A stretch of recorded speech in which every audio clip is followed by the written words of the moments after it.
ইতিমধ্যে শেষ হয়েছে কর্নেবল অঞ্চলের 2026 বিশ্বকাপ বাছাই পর্বে সপ্তম রাউন্ডের ম্যাচগুলো, যেখানে বিশ্বকাপ বাছাই পর্বে নিজেদের সপ্তম ম্যাচে চিলির বিপক্ষে মাঠে নেমেছিল আর্জেন্টিনা।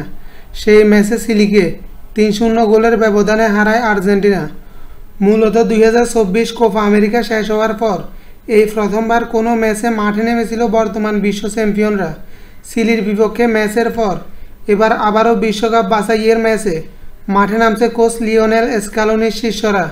আজকের এই ভিডিওতে আলোচনা করব আর্জেন্টিনার পরবর্তী ম্যাচ কার বিপক্ষে এবং ম্যাচটি কবে, কখন, কোথায় অনুষ্ঠিত হবে তা নিয়ে। 2026 বিশ্বকাপ বাছাই পর্বে নিজেদের অষ্টম ম্যাচে এবার কলম্বিয়ার বিপক্ষে মাঠে নামবে বর্তমান বিশ্ব চ্যাম্পিয়ন আর্জেন্টিনা। আর্জেন্টিনা বনাম কলম্বিয়ার ম্যাচটি অনুষ্ঠিত হবে আগামী 11 সেপ্টেম্বর রাত 2:30 অর্থাৎ 10 সেপ্টেম্বর মঙ্গলবার দিবাগত রাত 12টার 2 ঘন্টা 30 মিনিট পর ম্যাচটি অনুষ্ঠিত হবে।